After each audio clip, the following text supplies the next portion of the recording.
Malam itu, kosan Raka terasa begitu sunyi. Hanya suara kipas angin yang berputar pelan dan rintik hujan yang mulai membasahi jendela. Di depan laptopnya, ia mengunyah sisa keripik yang sudah sedikit lembek, mencoba mengusir rasa bosan setelah seharian penuh dengan kuliah dan kerja paruh waktu. Sambil iseng, ia membuka aplikasi live streaming yang sering dibicarakan teman-temannya. Biasanya isinya hanya orang main game atau vlog biasa.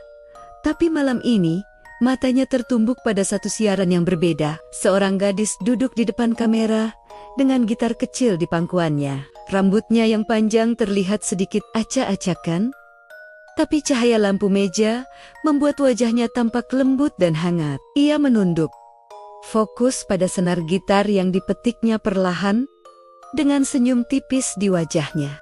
Suaranya halus, mengalun lembut, menyanyikan lagu yang sederhana, tapi terasa begitu akrab.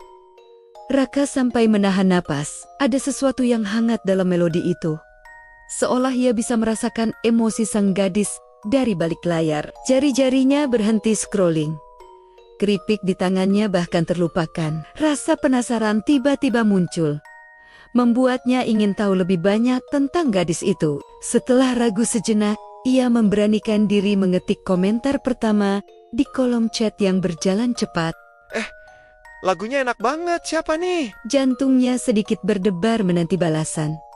Tak lama kemudian, sebuah pesan muncul.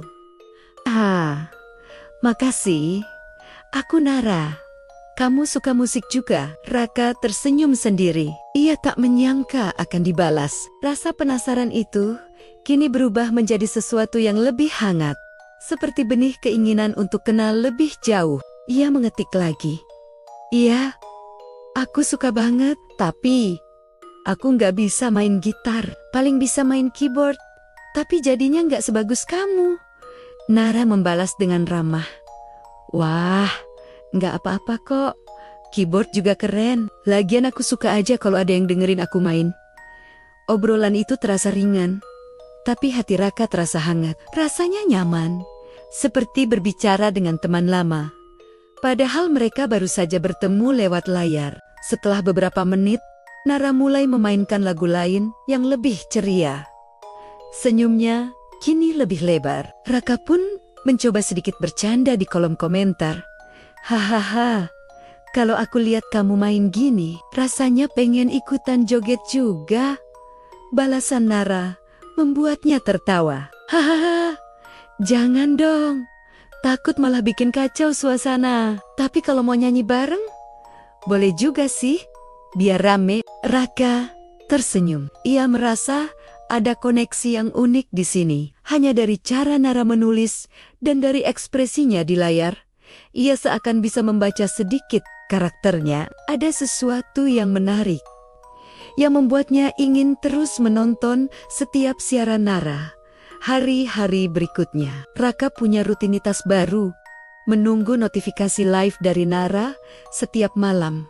Sesibuk apapun ia dengan kuliah atau kerja, begitu notifikasi itu muncul, ia akan langsung membuka laptopnya. Mereka semakin sering berinteraksi di kolom komentar, berbagi cerita ringan tentang kehidupan sehari-hari, hobi, bahkan makanan favorit. Suatu malam, Nara bercerita tentang lagu yang sedang ia mainkan. Lagu ini sebenarnya aku tulis sendiri waktu lagi bad mood, jadi liriknya agak random, tapi aku suka aja rasanya lega setelah main lagu ini.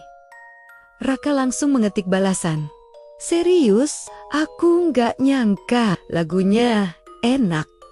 Tapi kalau tahu ini tulisan kamu sendiri, makin keren aja. Kayak ada cerita di balik tiap nada. Balasan Nara kali ini terasa sedikit berbeda. Haha, iya, cuma kamu nggak akan ngerti sepenuhnya sih. Tapi senang deh kalau kamu suka. Raka merasa ada sesuatu yang lebih personal di balik permainan gitar itu. Sesuatu yang membuatnya semakin ingin tahu lebih banyak tentang Nara. Setiap komentar, setiap balasan, bahkan setiap nada yang Nara mainkan terasa seperti bagian dari sebuah cerita yang belum selesai. Malam itu, setelah live berakhir, Raka duduk termenung. Ia tersenyum sendiri, bertanya-tanya apakah ini hanya ketertarikan sesaat atau sesuatu yang lebih dalam. Yang jelas, ia tidak bisa berhenti memikirkan Nara.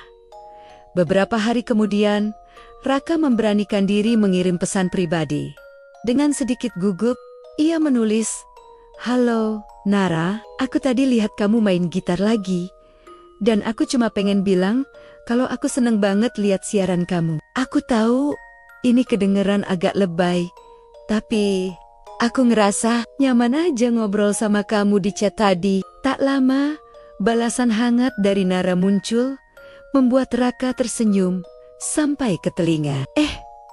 Makasih Raka. Aku juga seneng kalau ada yang benar-benar dengerin aku. Kadang aku takut orang cuma lewat aja. Tapi kamu beda. Raka membaca balasan itu berulang kali. "Haha, beda gimana maksudnya?" tanyanya penasaran. Nara membalas dengan tawa kecil di chat. "Beda, kayak kamu gak cuma lihat aku main gitar, tapi kayak ngerti vibe aku gitu. Aku jarang ngerasa nyaman sama orang yang baru kenal, tapi sama kamu beda." Raka tersenyum menatap layar. Ia sadar, dari semua obrolan dan siaran yang ia tonton, sebuah koneksi mulai terbentuk. Sesuatu yang lebih dari sekadar pertemuan virtual biasa. Malam itu, Raka tidur dengan senyum kecil, membayangkan Nara. Gadis yang baru ia kenal, tapi sudah mulai mengisi pikirannya. Sejak saat itu, mereka mulai rutin mengobrol lewat pesan pribadi. Tidak hanya saat live streaming, mereka berbagi cerita tentang hal-hal kecil, curhat tentang hal konyol di kampus dan tempat kerja. Setiap obrolan dengan Nara membuat hari-hari Raka terasa lebih hidup dan berwarna. Suatu malam, Nara tiba-tiba menulis, "Raka, besok aku pengen main lagu baru, tapi aku nggak yakin bisa sebagus biasanya." Raka langsung membalas dengan antusias, "Nggak usah khawatir. Aku yakin pasti bagus. Lagian aku kan cuma pengen dengerin kamu main. Nggak peduli out of tune atau nggak tawa." Nara di chat, walau hanya berupa tulisan, memiliki efek yang nyata di hati Raka. Seiring waktu, pertemuan virtual mereka menjadi rutinitas yang selalu dinantikan. Raka mulai merasakan hatinya berdebar setiap kali Nara muncul di layar. Entah ini cinta atau sekadar kekaguman. Tapi satu hal yang pasti, setiap detik yang mereka habiskan di layar terasa begitu berharga, seperti sebuah cerita kecil yang mulai menulis dirinya sendiri. Raka tersadar dalam kesunyian kamarnya, dengan layar laptop sebagai jendela dunia, ia telah menemukan seseorang yang membuat hari-harinya berbeda. Nara, dengan gitarnya, senyum hangat, dan kata-kata sederhananya, telah berhasil menembus rutinitasnya. Malam itu, ia menutup laptop dengan hati yang ringan, sekaligus penasaran. Penasaran tentang siapa Nara sebenarnya, dan tentang cerita apa yang akan mereka tulis bersama di detik berikutnya. Terima kasih sudah menonton. Jangan lupa like, komen, dan subscribe untuk cerita-cerita menarik lainnya. Sampai jumpa di bab berikutnya.